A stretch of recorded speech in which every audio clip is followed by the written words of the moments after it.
At my son's wedding reception, my new daughter-in-law smiled and said, "The best wedding gift you could give us is leaving this family forever." The room went silent.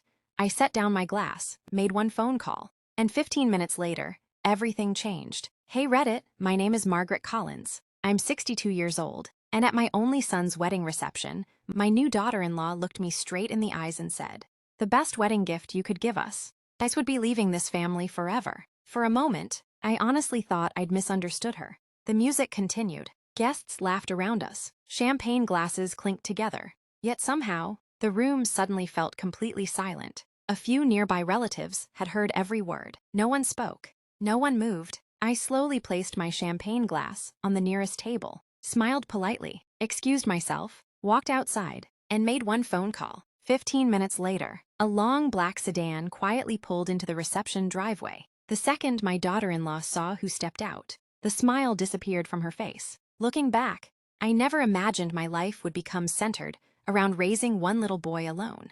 When my husband, Daniel, died from a sudden heart attack, our son Ethan was only 9 years old. One ordinary Tuesday morning, our lives simply changed forever. There was no warning, no chance to say goodbye. One moment Ethan had a father, the next, he didn't. From that day forward, every decision I made revolved around one question: what gives Ethan the best future? I sold our larger house, worked extra shifts as a financial manager, skipped vacations, ignored promotions that required relocating. I wanted Ethan to grow up surrounded by stability, not constant change. Money was often tight, but Ethan never knew. He still played baseball, still attended summer camp, still celebrated birthdays with homemade cakes. If I had to wear the same winter coat for 8 years to make that happen, I happily did. Watching him become a good man became the greatest achievement of my life. He graduated from college with honors, built a successful engineering career, bought his first home before turning 30. The day he handed me a spare key, he smiled.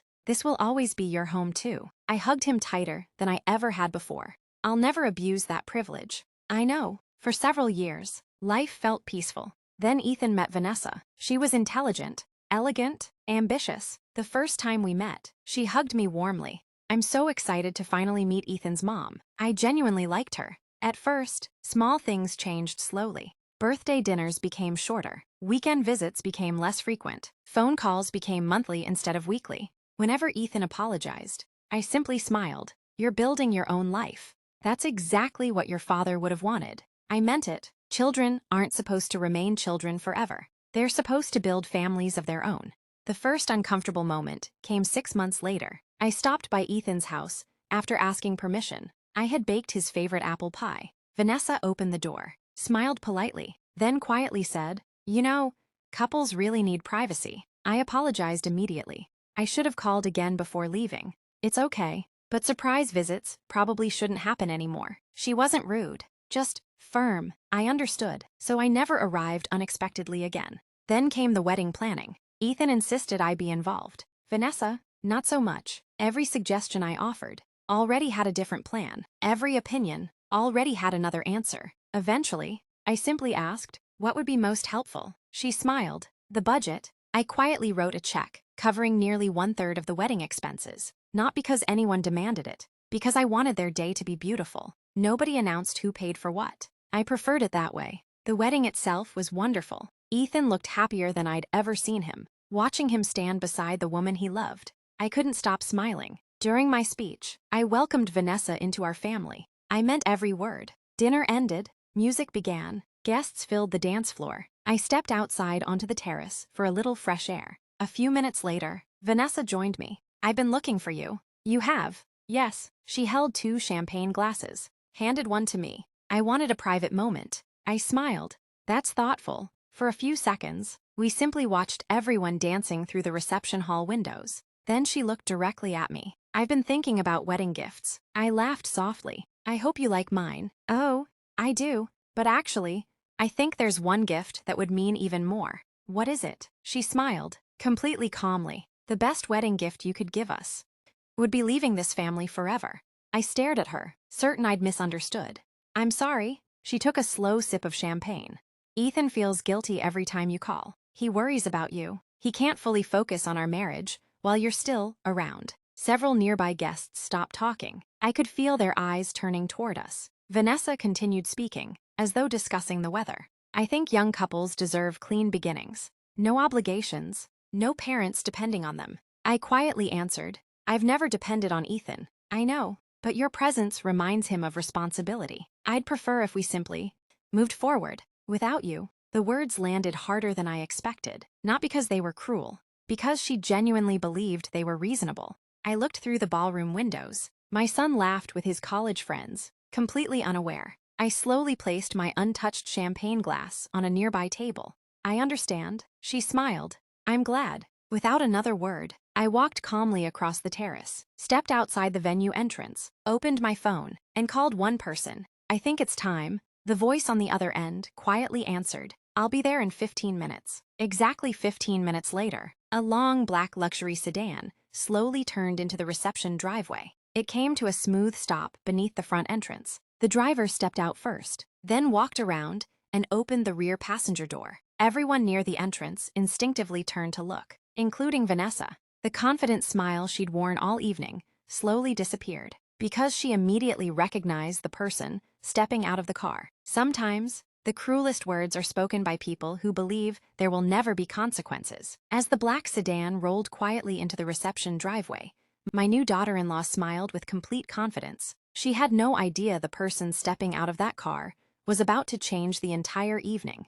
The black sedan rolled to a stop beneath the reception entrance. Every conversation nearby faded. The driver stepped out first, then opened the rear door. A distinguished man in his late 60s emerged, carrying a leather briefcase. Vanessa's face immediately lost its color. She whispered, No, it can't be. I looked at her calmly. It can. The man walked directly toward me. Mrs. Collins, thank you for coming, Mr. Whitaker. He nodded respectfully. I came as quickly as I could.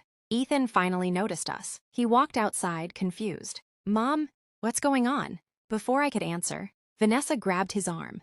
We should go back inside. Mr. Whitaker looked at her. I don't believe that would be appropriate. Ethan frowned.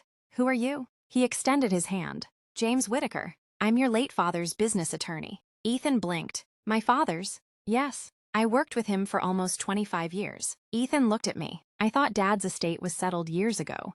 It was. Mr. Whitaker smiled gently. Mostly. He turned toward everyone standing nearby. Your mother asked me to come because something was said tonight that shouldn't have been. Vanessa folded her arms. I don't know what she's told you. Mr. Whitaker interrupted calmly. She didn't tell me anything. I simply know the arrangements your husband made before he passed away. Ethan looked completely confused. What arrangements? Mr. Whitaker opened his briefcase, removed a sealed folder, then handed it directly to Ethan. Your father left instructions. They weren't to be delivered until I believed your mother no longer felt welcome in your life. The reception entrance became silent. Ethan slowly opened the folder. Inside was a handwritten letter. He immediately recognized the handwriting.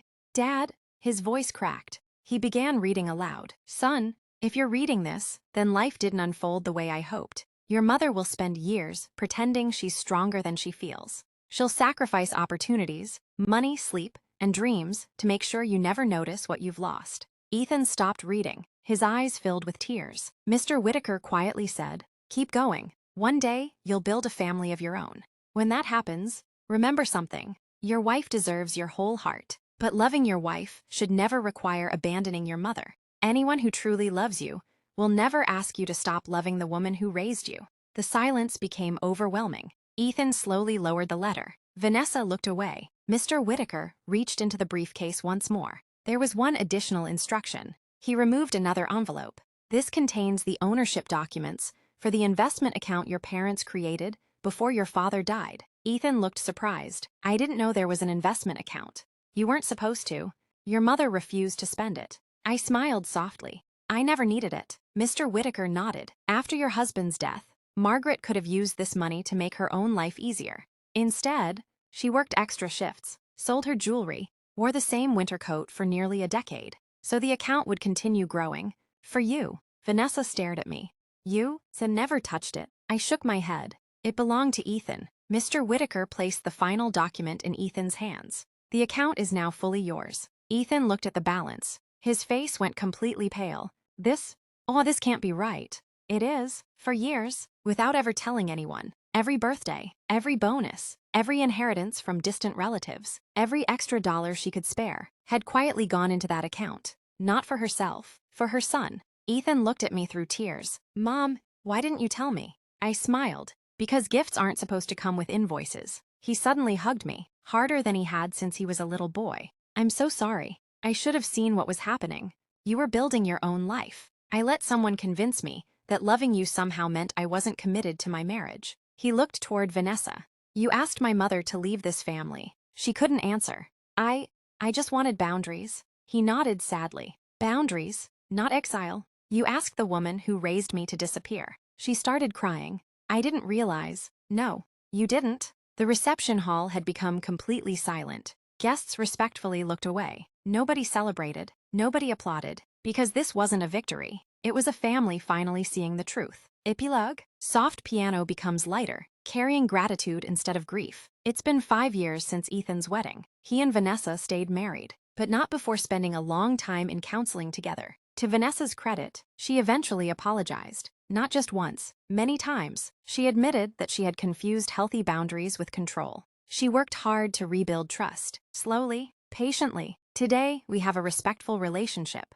not because we pretend that evening never happened, but because we chose to grow beyond it. Ethan still calls every Sunday, not because he feels obligated, because he wants to. Sometimes we have dinner together. Sometimes we simply drink coffee on my porch. Exactly the way his father and I once dreamed we would. My thoughts, looking back, the most valuable thing my husband left behind wasn't an investment account. It was wisdom. He understood something that many people don't. Marriage should add people to your life, not erase the ones who loved you first. Healthy families don't compete for someone's love. They make room for more of it. That night, my daughter-in-law believed the greatest wedding gift I could give was disappearing. Instead, the greatest gift my husband ever gave our son was a reminder that love is never a choice between family members. Real love grows. It doesn't replace,